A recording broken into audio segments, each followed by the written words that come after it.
Hi, HR Nation, it's Chris Rainey. Welcome to HR Leaders, the show where we interview today's most successful and innovative HR practitioners 5 days a week. Today we have a special guest. We're joined by David Almeda, Chief People Officer at Kronos. Welcome to the show, David. How are you? I'm great. Thanks for having me, Chris. Thanks for joining us on a Friday afternoon. I suppose it's morning for you. It is. On your side. Sure. Fantastic. Tell our listeners a little bit about yourself personally and your journey to where we are today.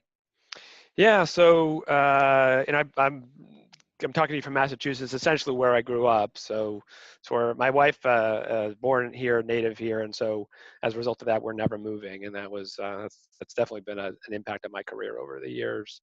From a more kind of professional basis, I've been in HR now for about a little over 20 years.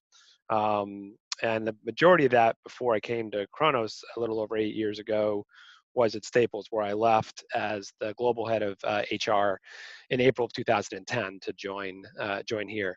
I've worked in all kinds of roles across HR, but I've also worked in operations, in strategy in my career. And I'd have to say, all those things have an equal influence on me relative to how I do my job every day. And for those who haven't worked in different roles outside of HR, definitely would recommend that.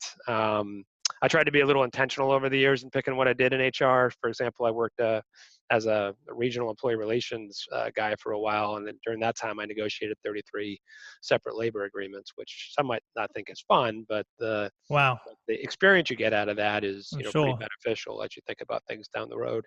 And then in 2007, more recently, although, geez, I guess that's over 10 years now ago, I spent a year as an expat working across Europe in a strategy role, directly reporting to the CEO. That was at Staples also. And then education, I think, is huge. I have a master's in HR, and I have a doctoral degree that's kind of half business and half learning. And I think that's also important. So I try to kind of in ways that I never planned to, put all these things together to give me the basis of at least some level of knowledge to do what I do every day. So fantastic. Well, how did you fall into the world of HR? What led you down that route? Yeah, that wasn't the plan. So not that I don't love it. I've been asked to move out of HR several times. I like to think it for good reasons, as opposed to yeah, of course. What are you doing? Get out of the role. But I've always thought it was, it has such an impact on the company. It's such a strategic role if done correctly. And a lot of the roles, for example, I got asked to do a operational role going back to Staples that would have been a quarter of the company, kind of running operations. But at the end of the day, that was actually, in my mind at least, less strategic and more tactical than what I do every day. And the head of HR and the CEO at the time agreed. So I've always stayed where I've stayed. My first job is actually I worked since I was really little, but I guess the first management job, when I was 18, I got handed the keys to a grocery store that I've been working at for 3 years. So here I'm 18 years old, it's 25,000, square foot, do the math on the meters, grocery store, and, closing deposits, I don't know what they were thinking, but great, experience. And then my first job out of college was also operational and also retail, because I had that background. So I had this multi-unit retail thing. So I had direct P&L accountability and, all the deals around staffing and all that. And it turned out, so there's a lot of things I thought that needed improvement. A lot of those were around compensation, training, how we chose people, how we vetted them, how we hired them, all that stuff. And one day, some of the senior folks came to me and said, "How would you like to work in HR?" And I said, what's that? Literally, I think that's what I said. I think most people do end up saying that. It's funny. I'm like, okay, basically what you've been doing, Dave. I'm like, okay, well, that's good. I guess that would be cool. So my first role was actually recruiting in kind of a regional basis, and then I worked into more of a generalist role, which has been really the majority of my HR career, although I've had responsibility for all the different functional areas over the years. Great. So where we are now then, what's really occupying your mind on a day-to-day basis? Well, lots of stuff. There's a big breath there. Yeah, I don't take the job lightly, and I think, if you're I mean, if you're not a custodial HR person, if you're not just trying to maintain what you have, I think there's a constant, challenge intellectually and just professionally to try to move the business forward. So for me, what I've worked on for the last 8 years is building an exceptional team, and we've done that. I tell people all the time, the best thing about this team is they are so driven by themselves that a lot of times I just have to get out of the way. And I do a little bit of organization, then move out of the way, and then if I don't, they're going to run me over. And if I stopped innovating tomorrow, they would just kind of, I don't think they let me get away with that. That's how good they are. So they're whatever success we've had, I give them 90% of the credit for all of that. But so I worry about them. I worry about, am I managing them correctly? Am I direct reports getting what they need from me? Am I empowering them enough? Am I giving them too much? Am I developing them? Am I kind of working them up and work on myself in a position where I can be more strategic? All those things. I spend a lot of time, probably more than most people, thinking about that. But I think that's part of why they have the kind of latitude, the ability to do what they want to do, which is pretty great. And then the second thing is a business. So part of this role is there's essentially 9 of us that run $1.5 billion software business. So and the business is changing. In 2017, we introduced a new product we call Dimensions, which was a pure SaaS multi-tenant product. And historically, if you know the company, it had been licensed software. So to move from a company that's historically licensed software to a company that's essentially at some point, kind of certainly weighted towards SaaS revenue, and all the things you need to do internally, both from a new talent perspective, and from a organizational structure perspective and collaboration, all things that really didn't have to happen in a licensed software company. So we're well along in that journey. That's all going well, but that work won't be done for quite a while. And so how fast do you move? How do you make sure every customer is being taken care of regardless of what product they're on? How do you deal with future acquisitions? What kind of talent do we need? Are we thinking ahead relative to all the kind of talent issues you might think? And that also, the other half of my time I probably spend, maybe that's not true, the other third, so it's called a third for the first one, a third for the second one. And then the third and the last one is, how do we continue to get better? And we talked before we started recording about innovation. And I think the better you get, the harder it is. And I'm not saying we're great. I'm not saying we've had some success, and that's terrific. I'm not by any means saying that we're anything exceptional. But I do think once you reach a certain level, it becomes less clear. It's more of a goat path than a paved road.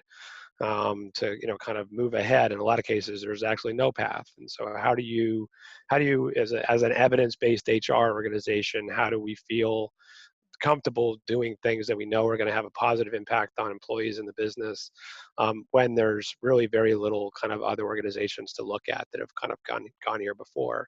So on one hand, that's a great thing from a differentiation standpoint. On the other hand, it's kind of a scary thing from a evidence-based standpoint. But that's the job, and that's an exciting part of the job. But it takes some thought. Definitely occupies my mind. Yeah, well, I love the amount of time that you actually commit to that last one. Most people don't. It's more of an afterthought. Let's be honest. Like all the people I speak to on a day-to-day basis. Well, one of the things you might be interested. One of the things we do is we have so my talent group, which is not large, but it's a very talented talent group. So we 90 minutes a week we sit with that group, and all they do, they're not encumbered by employee relations. They're not encumbered by staffing. They're not encumbered by anything except for, let's make sure what we're doing really well in that space. So learning and performance, all the things you'd expect them to do. But more importantly, or as importantly, what's next? Like, how are we moving forward as a business? So 20 of us, the top 20 essentially, every Tuesday for 90 minutes sit in a room, and we kind of work through all that. And that it's a constant push on us. And I think the truth is, if you're not moving ahead, you're kind of falling behind, especially in my space. Yeah. It's not like the other tech companies out there, other folks we're competing with for talent are just going, you know what, you guys, you win. We give up. You guys are great. You're a fortune. You're a best place to, whatever. There's no way we're ever going to get you. They're not thinking that. They're thinking. I think a lot of them are thinking exactly what we're thinking: is how do we get better? How do we differentiate ourselves more? How do we get access to and retain the talent we need to drive the business going forward? And that doesn't happen by accident. Just out of interest, what does the structure of that meeting look like? Are these So predetermined? Are you predetermining the areas that you're going to focus on with that in advance, or is it really an opportunity for people to bring new ideas to the table, or is it a mixture of both? Like, it's a just out of mixture of interest. both. Right now, we're looking at performance. So, we did performance in 2012, and I believe they have like there's a shelf life to these things. Yeah.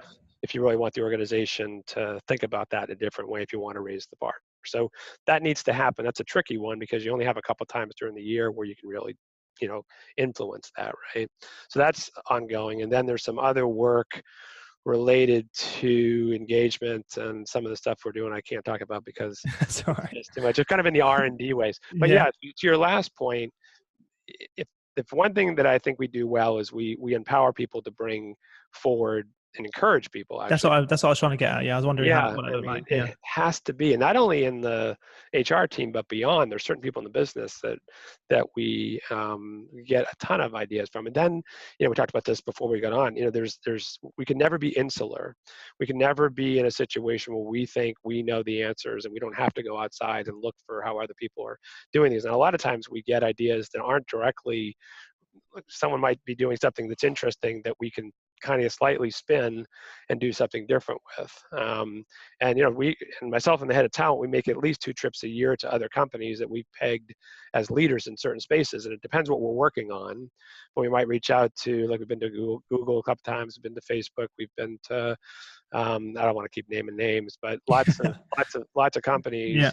that are known for or have done work that we're really interested in. We don't go to get like the New York Times edition of what they've done. We want to get kind of beneath the surface and figure out how they got to where they got to from an evidence-based way. And those trips are hugely motivational and insightful. And then we try to connect with the right people in our space, so we're constantly trading ideas. And I have to go to New York for a meeting at the end of this month, and in addition to that meeting, I'll spend right now I have 3 CHROs that I'll connect with that I just kind of mind meld with what they're working on, what we're working on, how do we continue to think about things differently. And it's just kind of geeking out around HR a little bit, which is for the right people pretty fun to do for Yeah. an hour, but also necessary, I think. No, of course. I think you have to have those conversations often. I'm just wondering as well, you have your overall strategy for the year or whatever it may be. When these new ideas and innovations and inspirations come up, how do you go about allocating resources to those unplanned,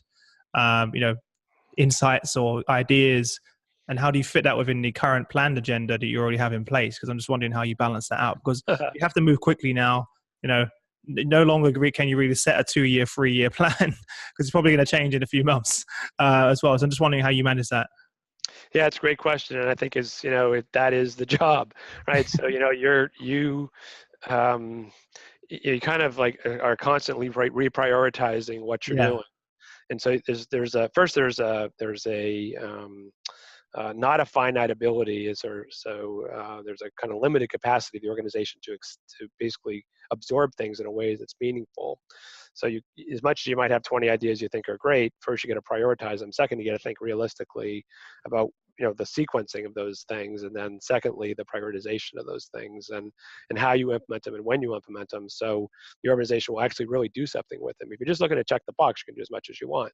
Yeah. If you're looking to have an actual impact on the thing, you have to think about it differently. One of the mantras, we have a couple, but one of them is E equals Q times A, which is effectiveness equals quality times acceptance. And what that means is everything we do is only as effective as the quality of what we give them for a solution and the acceptance level of the organization. So if we get a 10 on quality because we did all that work, but the organization's too preoccupied or not ready or doesn't get it, and we get a 1 on that, out of a possible 100 to get a 10. Like, how do you get those things aligned and get the organization at an acceptance level where you really have an impact with this stuff?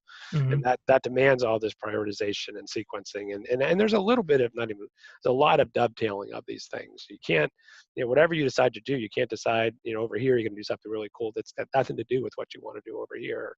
Somehow you got to send the same message of, that it's going to be culturally kind of aligned, and then whatever else you're trying to do with the organization, for example, performance or engagement, et cetera, got to make sure it's driving all that stuff in the same direction. So it's definitely not Balancing checkers. act. Yeah. It's more like chess, but Yeah. it's fascinating.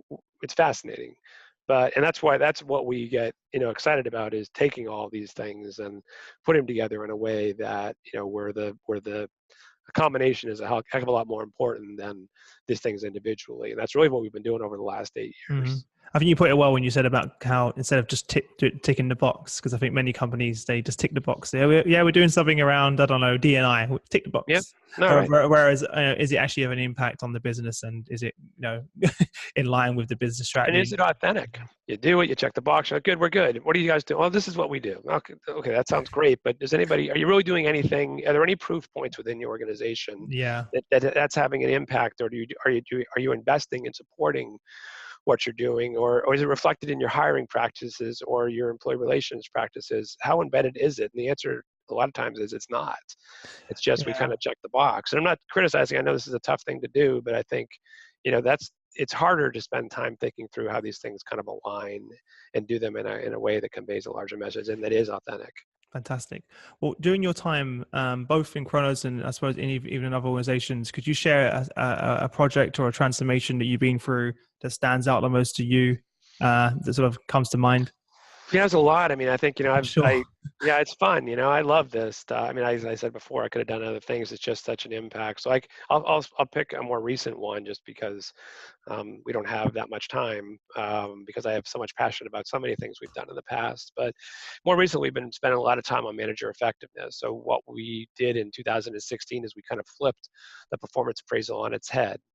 And what it means specifically is our employees twice a year now rate their managers on 4 primary competencies and how they're being managed, and are they being managed in a way that we've done the work to figure out is effective, but more importantly, engaging and empowering, all the things we've talked about kind of as a company. Those managers in turn get those results, have to share the results with their employees. Here are my results, or here's me, and here's my plan to get better. Oh, wow. Here's our rank against my peers. Here's my plan to get better. Flipped on its head. It's flipped on its head. And every 6 months, they got to do the same thing. I mean, it changes the whole paradigm with managers and employees. And through that process, we've kind of identified, kind of lower 20%, let's call it, of managers, spent a ton of time working on those, folks, one-on-one development. In some cases, we did reorganizations because they had just too many employees. In some cases, we moved people into individual contributor roles because they just weren't going to be a good manager. And they kind of realized that through this process. Nothing wrong with that either. No, right. And in a lot of cases, managers get insight into these different areas, and they're like, wow, I never, even at the EC level, executive committee level, they're like, I've never just thought this was important, but clearly I'm, so this is like a little bit of a cheat sheet to figure out what I should be focusing on, what people care about. And lo and behold, when we introduced it in 2016 and people started acting on it, not only did our MEI go up, which is important, but our retention went up, which is a validated number, and our engagement went up significantly. So this is having a major impact on the organization. I think we have more work to do. Most people would say it's pretty good, but I think we need to understand it more at a more academic rigor level. And that's the academic in me coming out. But I think there's so little work that's being done in this area that getting a real solid feel at a very deep level on what's going on here. Now, we do work with an academic organization to validate a lot of this stuff, because they can get not only our data, but engagement survey data, for example, and they can do all these correlations because they have individual level data that we don't see because it's confidential. So we've done a lot of work that way, but I think we even have more work to do. But I guess the main point here is the impact in the organization that this thing has had over the last year and a half has been just transformational, I would say.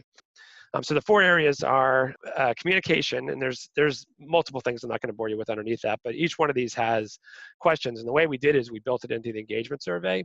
So it will say, like, my manager, Dave Almeda, does, and then, for example, under communication, is available when I need him or her, makes an effort to get opinions and thinking of people in our work group, et cetera. So every one of these has questions. Sure.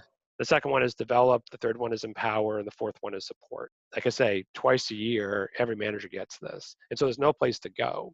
So a lot of times when you're dealing with managers in development, you kind of engage. What was their reaction, by the way? When you first... Positive. Yeah? Positive. I was just wondering, when you first said it, because it's their employees, it's their team which is rating them, is that right? That's right, yeah. Yeah, so I was wondering what their reaction would be about that. Teams were great. I mean, the teams were excited. Of course, they were excited. Yeah, of course they're going to be excited. Because there's this high level of trust within the organization, they were candid, which is great. The managers were also, I would say, largely very positive because they had a way to get insight into what was going on. Now, am I going to tell you that all of them are? No, we had some managers that are like, this is not a lot. So we have roughly 700 managers. So That's out of, it's what's that? normal. Yeah, That's normal. that's right. So just a normal distribution of people who are like this. Exactly. And so Yeah. those people either got it or don't work here. I Yeah. mean, we weren't not serious about this. We think it's a major thing, and we think at the very basic level, we think every employee deserves a great manager just to be, and we use that line a lot. And this institutionalizes that and makes sure it happens. Yeah. You're backing it up. We're backing it up, You're not right? just saying it, which a lot of So companies do. no, right. Well, that's what we talked about before, right? So you can think about what we did for the first few years as all this training. We did kind of like Manager 101, Manager 202, combined with some strategy.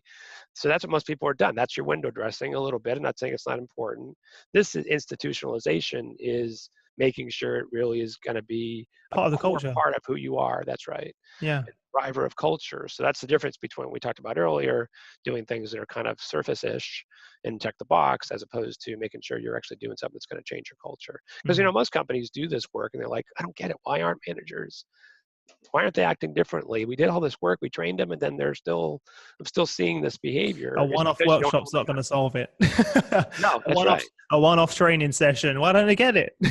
No, right. Right. There's no accountability. Yeah. There's employees have always been held accountable, right? No matter how you do performance appraisals, even if you're doing shadow ones or whatever, there's always some methodology, constant feedback. But what about managers? Where's the accountability there? And Yeah. so try to balance that equation a little bit. What is the support then you give those leaders after they've received that Yeah. feedback? For some organizations, they do that and that's it.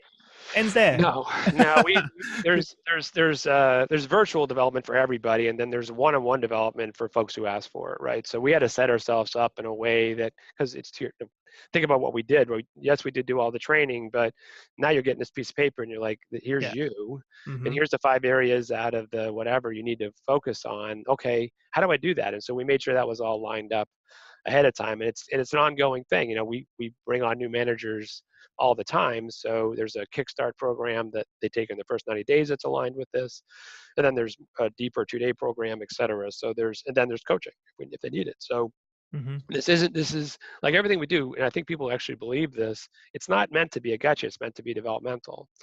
And yes, at some point, if you don't get better, we need to have that conversation but one of the things we have to be careful about is this isn't quite true. I'm firing a little bit for effect here, but you could have the best manager with the lowest scores if they just went into an organization that was broken.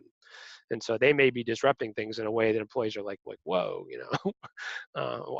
what happened? But that usually lasts for like 3 periods, so 18 months at a max, and then it's not really that situation anymore. So the reason I'd say that is you don't want to take this kind of, we have an MEI score and say, okay, you're this score, so that means you're this level of manager. There's more than a little nuance to this thing. Of course, it depends on the circumstances and where the business is at, the team. There's a lot of other things to account for. Could you share any dramatic transformations that you've had from a manager that's had that first time they did it, and then the second one that they did? Have you got any? I personally coached one, and they started on a scale of 1 to 100. They started in the 50s, which is solidly in the 4th quartile, solidly in the bottom 20%. But again, first pass, and so we get the results. We sit down and we kind of walk through the kind of root cause of all that, and agreed on some changes he was going to make with his team. And he also had that same conversation with his team. And you'd be surprised, maybe you wouldn't, about how much the team appreciates you, especially as a senior manager. Vulnerability. Right? I mean, it changes that whole paradigm. Yeah. And so that score went from 53 to 60, almost 70 in the first round.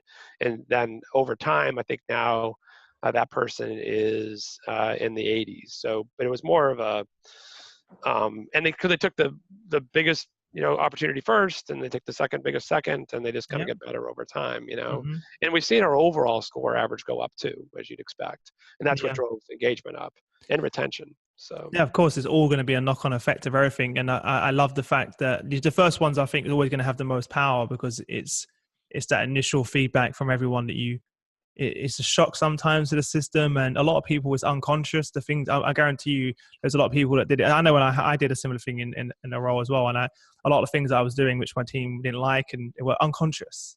Yeah, right. They had no idea that I came across that way, or that the way I was managing them was that they felt that way, and I was like, wow, these are changes I can make right now. Yeah, and Okay. when you do, they appreciate it, Yeah. And I think, and that's really the biggest thing. And most people here, just culturally, they're not trying to do the wrong thing; they're trying to do the right thing. And this is just, like I said, kind of a cheat sheet of what the right thing is. So, Mm-hmm. pretty proud of that. I think we have work to I think it's do, great. but it's pretty cool, and it wasn't like, again, it's one of those things where there wasn't a ton of evidence out there. There wasn't like 10 companies we can go to and say, what do you Yeah. do? Mhm. And so, we first got the results the first time. Like I say, I didn't have any idea what it was going to be, but it wasn't like really clear what we were going to get for results. And so we had things set up, but we could have been totally different, but actually came back in a way that was very actionable and reflective of the organization. And, so now how do we keep moving that thing forward? How do we get better, Well, David, at least that's quite nice on some quick fire rounds. They're going to ask you 5 questions. You have no longer than 30 seconds to give us It some feels like a results. game show. Okay. Yes, yeah, exactly. This is the part where I catch everyone off guard. What was the number one thing that was holding you back from becoming a senior HR leader? I never really wanted to be a That's a good CHRO, response. so it's hard for me to answer that question. I think it really, I guess it's a combination of what the right opportunity was, both for me and what the business was looking for. So not everybody would have hired me for all the reasons you just heard. So, Mhm. some people would be like, yeah, okay, interesting. Thanks for stopping by. Because, if they don't think about HR that way, if they don't think about it as transformational, if they want custodial, I'm not the guy. So I think it was more the opportunity, but it was never really, I was always just wanted to do more and have an impact. And if that's in this role, that's great. Happy and blessed to have it and all that. But I never really thought about it as making sure I checked all the boxes to get to this Mhm. job. Which is a good thing.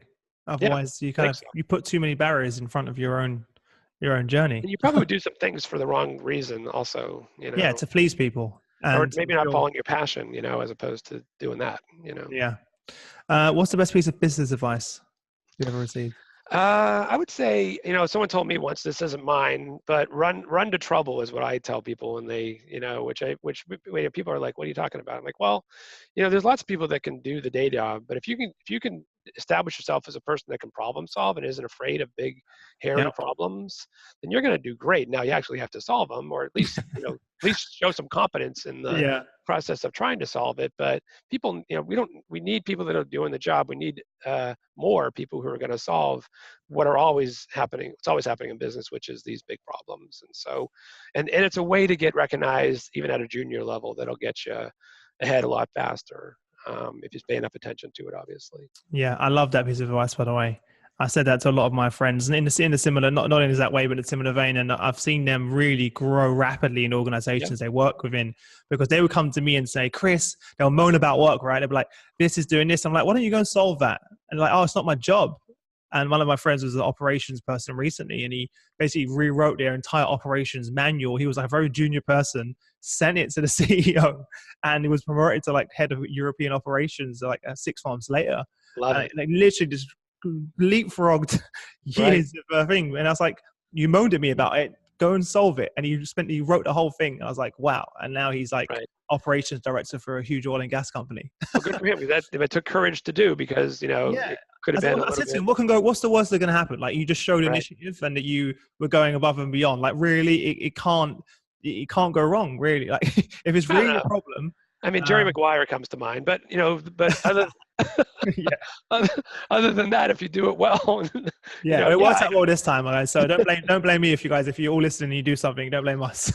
But it's right, a great piece of advice. I love running towards difficult situations and running, because that's where the best innovation comes from. And that's right. normally they're the things that you should be focusing your attention on, as opposed to like just doing everything else that comes easy and that you can solve straight away. So really good advice.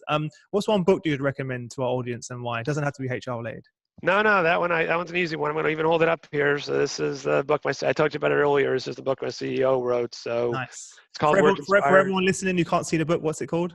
Work Inspired. It's by Aaron Ain, the CEO of Kronos. I think it's #1 in HR books right now, Wow. and up there for business books as well. It's a rare CEO that will take the time to really reflect on how he thinks you should build an organization where everybody loves to work, which is how he talks about it here. And what I love about the book is, I read it, obviously, not only did I read the book, I've read the drafts and all that, but Nice. his voice comes through.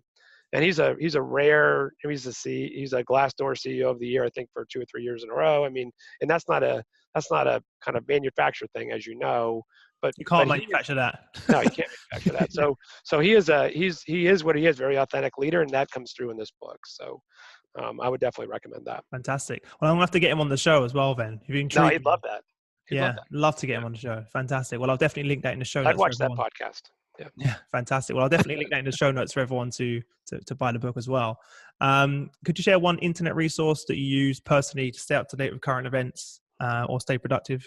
So, internet resource? Yeah. Yeah. I mean, I don't. I mean, there's a lot of daily feeds I get. I don't want to call anyone in particular out. I would say the HR Policy Association sends me as a CHRO, once a week. Here's kind of a recap of the biggest things that are happening. Really helpful. There's other. I'll mention one. HR Dive does a decent job of pulling up kind of interesting sound bites here and there. And there's probably 10 more. I'm a little bit of a geek with that stuff.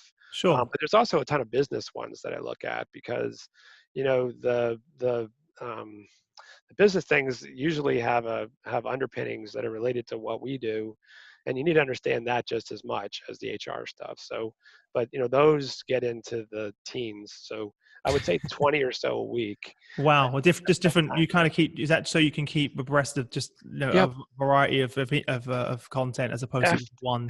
Yep, absolutely. So after I work on a Saturday morning, that's usually my next 2 hours plus is just kind of plowing through that stuff, and it doesn't work for me. It's interesting. It's kind of fun, Yeah. So, and necessary. Yeah, and if you love what you do, I get lost in that sometimes, and look up, I'm like, oh my god, 3 hours is gone, and I'm just going to deep dive into these different things. My wife reminds me though, so it's all good. Yeah, hello, I'm still here. How about those hoses aren't going to put themselves away. Yeah. Well, I definitely can't do that now with the arrival of our baby. I can't drift off for too long. Yeah, you wish you could get away. Yeah, I wish. And last question: what's one thing about your business that most excites you today? I would say I mentioned this before, I think, on the transformation of our business from licensed software to SaaS and the introduction of our new product, which is going great, Workforce Dimensions. That, I think, it re-energizes what was already an energized business. And, the customers are excited about it. The people who work here are working hard on it, obviously, but still motivational in that way. So, and it's so transformational. I mean, if you understand business, you understand the difference between getting licensed software revenue and reoccurring revenue. I know the difference. Right. We were actually making a similar transformation ourselves. Oh, there you go. Yeah. I'm going to guess you think reoccurring is better. Yeah. So exactly. Yeah. I mean, for someone who worked in retail for 16 years plus and had reinvented every year, seeing a good base of reoccurring in a way that's highly regarded by customers and motivational for employees. And what else would you? It's a pretty cool time to be here. We actually decided in 2014 to put ourselves out of business with this new product. So we started a skunk lab out in the boondocks-ish, and kind of staffed it with a minimal staff, and that grew over time into this product, which we released last year. Which it takes a commitment to do that. It's not like the business was suffering, by the way. Business was doing well, but you got to do it now before in case it does get disrupted. That's right. You don't want to wait to be. That's what everyone else is doing right now. Oh, industry is not going to be disrupted. I'm sure every single industry. No, right. I'm sure everyone's saying that. Yeah, exactly. Right. So how do you get ahead of it is really the key. And that's kind of thing I'm working on now. For everyone listening, it's the first time I'm even going to mention this online. So everyone's going to be like, really, Chris? I'm really building like the Netflix of HR right now. As the best way, it's all I'm going to say. It's a secret. I'm building a Netflix of HR. More details coming soon. For everyone. Newsflash here. Yeah. Well, look, David, thank you so much for taking the time out to join us. I really enjoyed our conversation, and thanks for sharing your journey, your insights, your advice with our listeners. I know they'll be a lot better off for it, so thank you for that. Before we part ways, if there's one piece of advice you give to our listeners, what would that be? And also, what's the best way for them to get in contact with you if they wish to reach out? Yeah, sure. So advice, I mean, I tell people this all the time, and maybe I mentioned it a little bit when I was talking about not wanting to be necessarily, I wouldn't say I don't want to be a CHRO, but it was never really my target. I've always just followed what I'm passionate about in the business, and that's taken me, on a pretty good journey, both educationally and even different parts of the business like strategy and operations that I just had a genuine interest in. Don't do things to just get ahead, do things because you're going to fail, or you're not going to be optimally successful, and and people are going to see through it. So you'll get there by following your passion. And if you're not doing something you're passionate about, then find something else, because it's a lot of work to do. If A lot of you energy, it's a lot of energy. mental So you energy. might as well cement. Right, exactly. This job is definitely that. And then, get a hold of me. Yeah, so my email address is pretty simple. It's david.almeda at Kronos, KRONOS.com. Fantastic. Yeah, especially the folks that are interested in the things we're talking about, happy to connect.